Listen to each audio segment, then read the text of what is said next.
good. Yeah. I'll show you guys where to hang a set. Okay.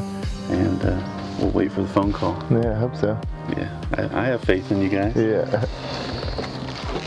I met Kurt through Midwest Land Group. I actually represented him in a land purchase in southeast Kansas. And through that transaction, we just became friends. We had a lot in common. He likes to chase big deer. I like to chase deer. And he basically invited me down from year one, said, come on down and hunt with me sometime, and whenever you draw a Kansas tag. And I took a while to take him up on that invite. That was 5 years ago, but finally made it happen this year. And he had a bunch of deer on camera, and we were going to get after it with him.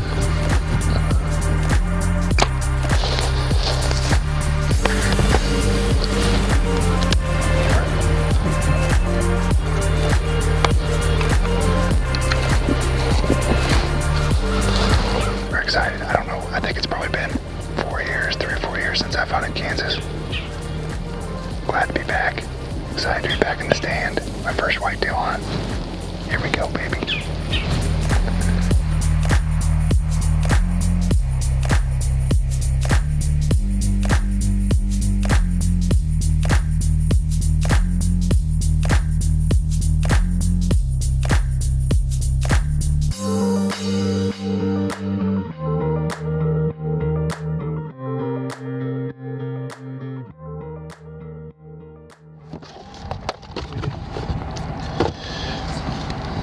We're gonna put out a camera.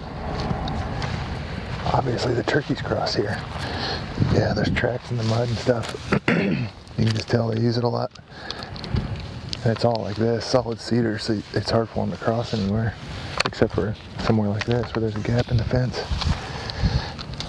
So it should get a lot of action. And the stand we were hunting is just right over here, so.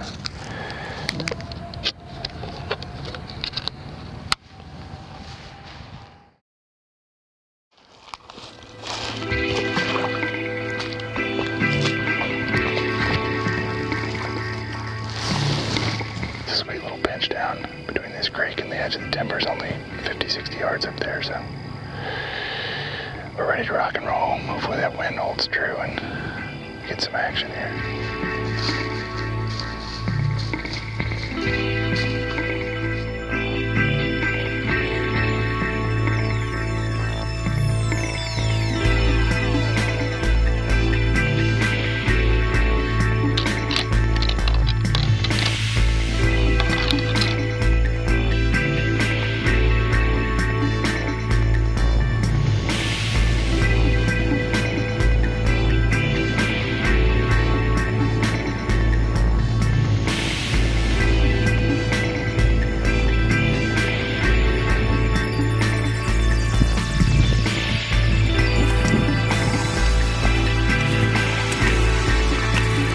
We were having a hard time seeing any mature deer. This was just one of those ruts that we were in the wrong place every day, it seemed like.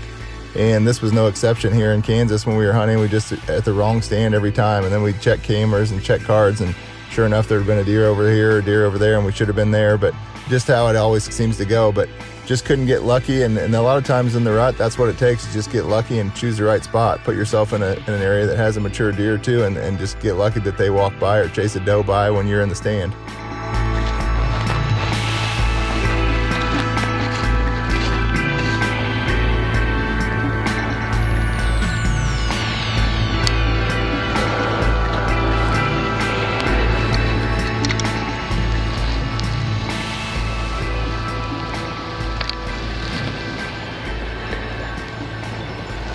Well, this is about as pretty as it gets. It is bright, bluebird, sunny, stayed cold, and when we got over this farm, we had a plan to go up top and hang a new set. It's gonna be like west, northwest. When we got here, it's a little bit southwest actually. And Kurt already had a stand here, right on this bench. This is like I don't know if that's 120 yards maybe across the timber, and it's fields on both sides, and it connects two huge blocks of timber. So, no-brainer for this time of year. There's a sweet creek crossing here, and then some really heavy trails going up and down this old logging road. He's got a cell camera right here. But, I mean, this just looks incredible.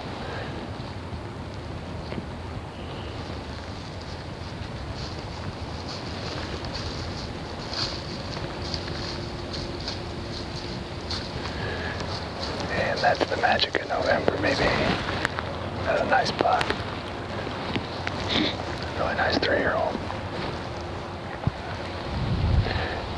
I like that shot. How about that?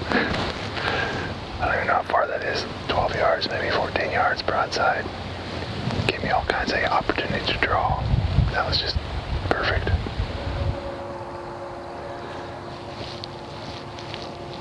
Right here. Oh, big buck, Joel. Big buck right here. Are you good? Are you good?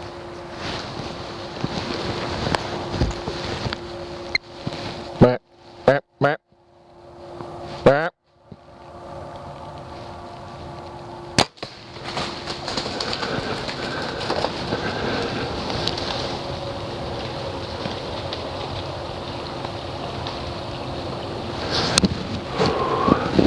November, baby. I thought I heard him grunt back here, and I was like, oh man, I am shook up. I was like, man, that sounds like a grunt.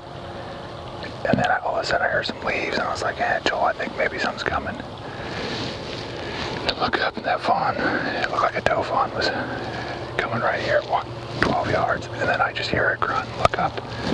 He was head down, coming right at us. I never got to see him that well, but he's a big, giant, mature deer. After replaying the footage, I noticed that the arrow actually hit a branch and glanced backwards, causing the arrow to hit way further back than I was aiming, and unfortunately I just didn't see it with the last few minutes of daylight left there.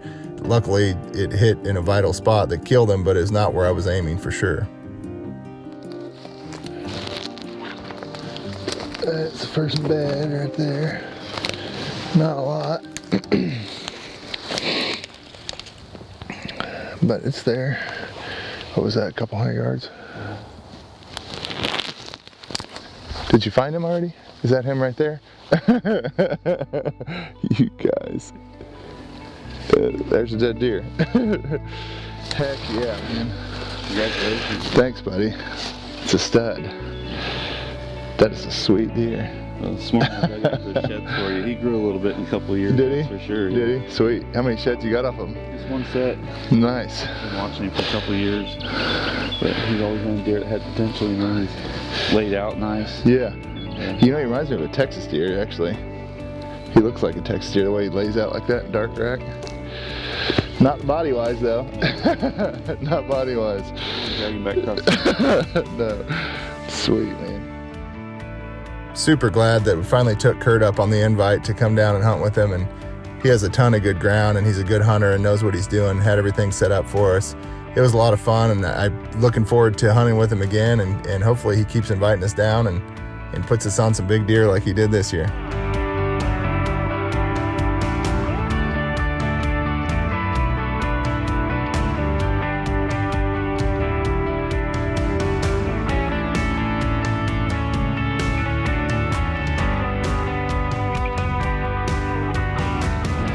I don't know the other words.